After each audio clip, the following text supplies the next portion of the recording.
All right, so I'm taking part in a mix competition, mixchallenge.com, for the first time. Figured it would be fun. So here's my mix. I'll play a second of it and get into it.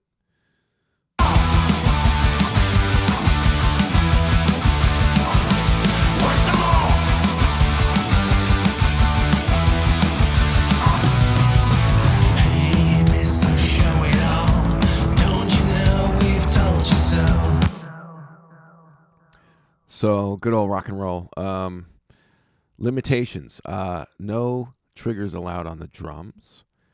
And, like some of the stuff was already processed. There was already reverb on the vocals, things like that. But it was cool to have that and have to make it work, old school style.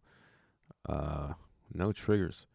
So I'll go through. It's first time taking part in this mix competition. I see it's encouraged to share what you did in your mix. I figured a video would just be better than me trying to type things out. That's not fun. So let's start with, I'll go through the drums. Try to show some of the more interesting stuff, I guess. Let me mute some things. So, well, MrRockNRoll.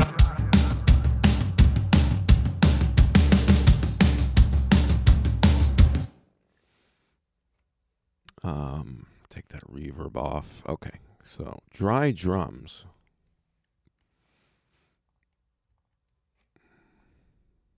A lot of stuff on the kick. To show that,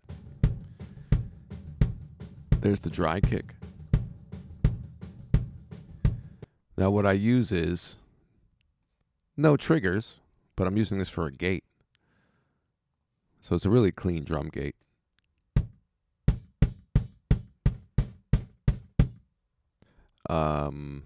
A lot of these plugins a lot of people have, so you could just kind of see what I did. Huge cut there. Let's hear the before and after. It gets pretty extreme on this. This really cleaned it up.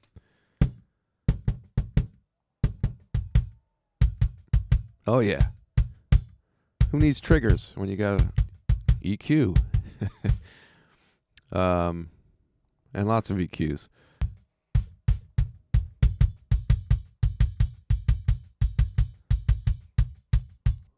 Let's see what else. Channel strip. This was for a bit of compression, a tiny bit of EQ. These like 2 dB things. Like it seems like a lot of plugins, but they're not all. Do another EQ. Okay.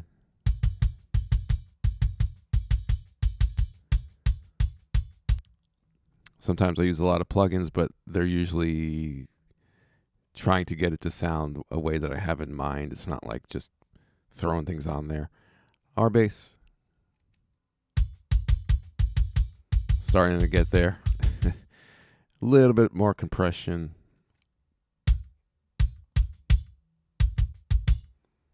Half a dB, 1 dB.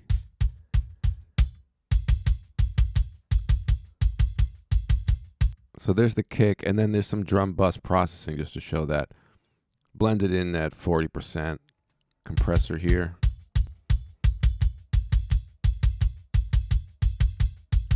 And the EQ on the drum bus. I guess the whole drums needed some high end there.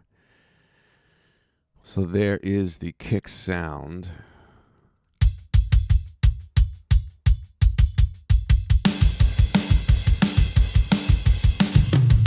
It does sound very clicky, but a lot of this kick sound also ends up being from the room mics and stuff, so that's just like part of it.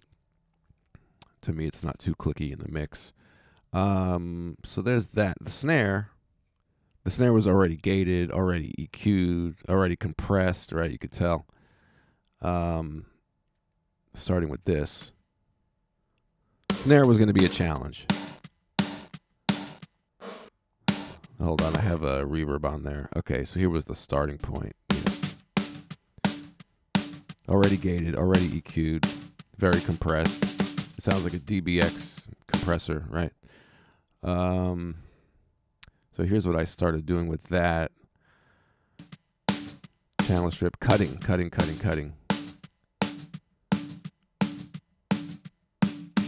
Get some body out of it, some fatness.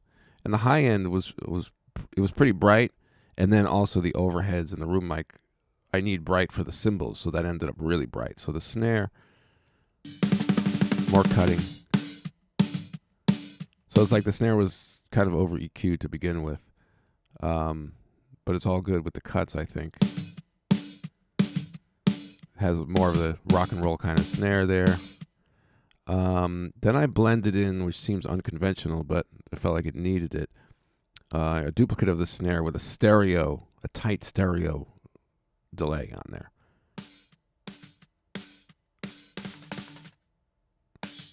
When you hear the whole kit together, it just, to me, the mono-ness of the snare was too much. It needed some sort of space. And then I blended in parallel the original dry sound again, for whatever reason. So I ended up with that. Oh, here's a cool thing. So it's a very short snare sound, right? Which is probably good because there was so much cymbal bleed. You couldn't get much length out of it, but it's very short. So I put a mono reverb, which helps the snare sound longer in the mix, I notice. See?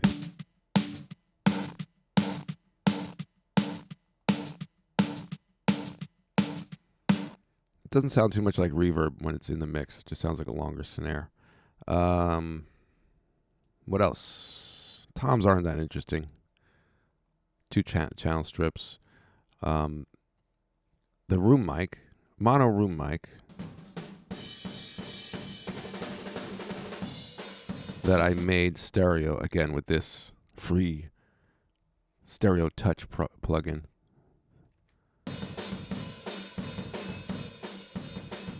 So it sounds a bit more like a, pair of stereo mics in the room. A little bit of compression.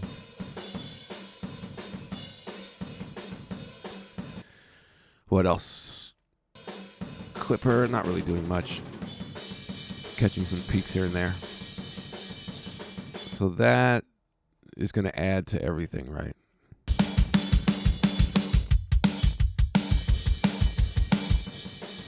And then the overheads, I bust together. Here's before and after, right?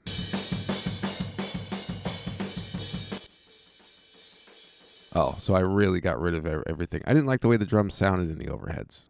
Use the close mics, the room mic for that. So on this, I got rid of solo. Got rid of all that stuff.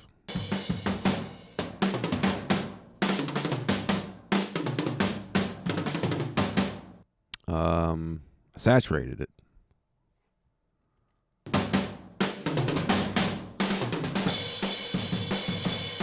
That's really dirty, but and it's mixed at 50%. But I guess I like it in the mix.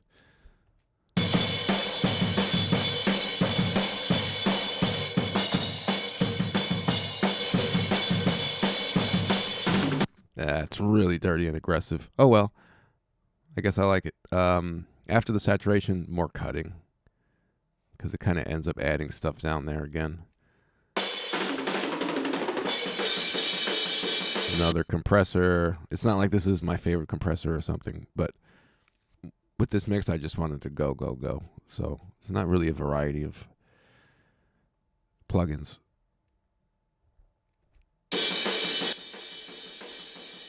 And this just caught the peaks and got my level down. So there is the overheads.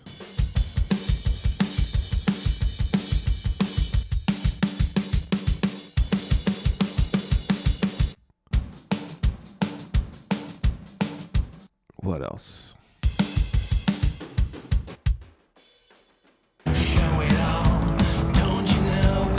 The bass. So we started with this.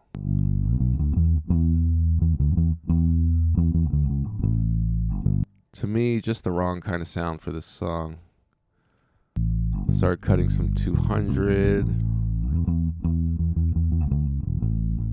Dynamic EQ, cutting some more. Compressor. And multiband, so I'm just compressing the lows a bit more, make it more consistent. And I actually did some makeup gain. So that to me sounds better and more like an amp.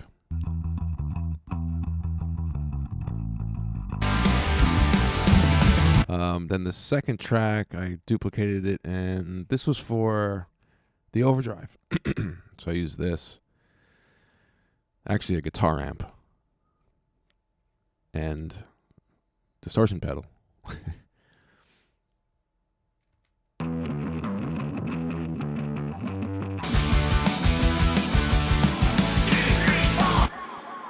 know that's really dirty, but I like it in the mix. What else? Guitars. So this is one performance there. This is all really light stuff. Just channel strip on one of those. And then on the bus of those three. What else? Nothing too interesting. The guitars I pretty much left alone. See, I put a lot of plugins, but then also I'll leave things alone, I think, if I think it's fine. Nice guitar tones there. Vocals, I put a ton of these plugins. That's a lot. What did I do there? Well, Mr. Rock and Roll. A lot of that is cutting highs, compression, saturation, de-essing. Like it looks like a ton, but I think it needed it. Hey, Mr. Rock. There's only two all right, there's three compressors in there. And a multiband. And de-essers. Mr. Rock and Roll. You're down and But it started off like this. you're down and out, just way to go. Hitting on a no-time low. Which may even sound better, but in the mix I didn't like how that sounded. And it needed a ton of de-essing and some saturation, right? Well, Mr. Rock and Roll. It sounds like Billy Idol and Jim Morrison put together. Hey, Mr. Rock and Roll. You're down and out, just way to go. I had a room verb here that I put the whole drums through. I think really trying to make up for the lack of length and space to the drums was the thing to do. Put it in a room. What else? That's about it. That's about it. So there's the mix. Again, I'll play some of it. I'll put the link in the description, and you can hear the actual file there. I know I have to lower I can't do my normal mastering on it because of the limitation of the contest. So I have to end up doing that. I'm just going to finish this up. So I'll put that link in the description as soon as it's done. Thanks for checking it out. Good luck to everybody who went to the contest. Fun doing some old classic rock and roll style mixing. No triggers. Got to make it work. Mr. Know-It-All. Hey, Mr. Rock and Roll. Don't you know we've told you so? Hey, Mr. Rock and Roll. All right. 2, 3, 4. Want some more? All right. Thanks for checking it out.